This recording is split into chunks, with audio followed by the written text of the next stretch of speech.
आप सभी को रविदास जी के जयंती पर बहुत बहुत बधाई हो। आज रविदास जी का जयंती है। हम सभी जानते हैं गुरु रविदास जी एक समाज सुधारक थे, जिन्होंने अपने शब्दों से समाज को एक मार्ग दिया है। आज हम लोग रविदास जी के दोहे पर नजर डालते हैं, जो बहुत इंपॉर्टेंट है। ध्यान से सुनिएगा। संत गुरु रविदास जी कहते हैं कि जाति जाति में जाति है। हमारे मनुष्यों में एक जात में कितनी जातें हैं?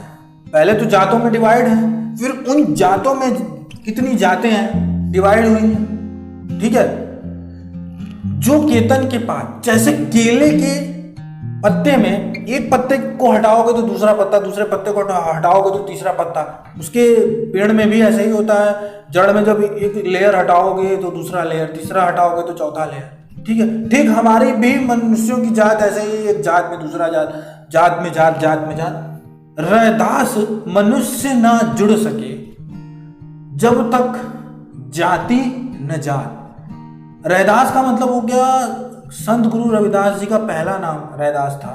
ठीक है, तो वहां पे उन्हीं को संबोधित किया जा रहा है। जो लिख रहे हैं वो खुद को संबोधित कर रहे हैं कि रैदास मनुष्य ना जुड़ सके।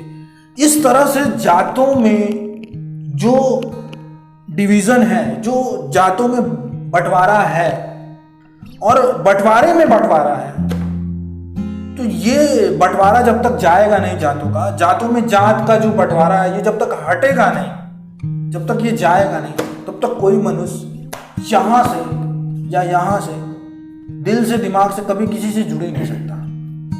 ठीक है, यही बात रविदास जी बिना समय गवाए इसको रियल लाइफ से रिलेट करते हैं। बहुत गौर से सुनिएगा। क्या ऐसा नहीं है कि हर जात खुद को श्रेष्ठ, हर कास्ट के लोग खुद को श्रेष्ठ साबित करने में लगे हुए हैं कि नहीं, उस जात का कहता है कि नहीं हम श्रेष्ठ हैं, वो कहता है नहीं हम श्रेष्ठ हैं, वो कहता है नहीं मेरा पुराणों में हम श्रेष्ठ हैं। हर कोई खुद को श्रेष्ठ साबित करने में लगा हुआ है। और यही नहीं, एक जात के लोग अपने ही जात के लोगों से ईर्ष्या रखते हैं, उनसे जलन रखते हैं, उनका काटने के चक्कर में पड़े हुए हैं। आप समाज में देखिए, उठा कर इस चीज को, और इसी का बेनिफिट कहीं और लोग उठाते हैं। बेनिफिट तो उठाएंगे, दो के बीच में झगड़ा होगा तो तीसरा मजा लेगा ही लेगा। ठीक है, तो जब आपस की जात में, एक ही जात के लोग में पट नहीं रही, तो जात में जात जो दूसरे जात का है वहां कैसे पटेगी? वो दिखता नहीं सामने, दिखाने के लिए सब कुछ होता है कि नहीं मैं एकदम सही हूं, मतलब शराफत का चोला सबको ही ओढ़ा है, लेकिन वास्तविकता क्या है वो आप भी जान रहे हो। ठीक है, यही नहीं, हमारे समाज में हमारे नेताओं ने भी जातों को आरक्षण दे रखा है, उस पर भी कितना झगड़ा चलता है, कितनी देश में दंगे हो जाते हैं जात को लेके। यही नहीं, जब शादी की भी बात आती है तो भी जात को ही देखा जाता है। ठीक है, न जाने इन जात के प्रपंच से कितनी जिंदगियां बर्बाद हो चुकी, कितने हमारे युवा दुखी हो जाते हैं, बहुत कुछ होता है, वो आप समझ सकते हो, मैं इसको डिटेल में नहीं बोलूंगा।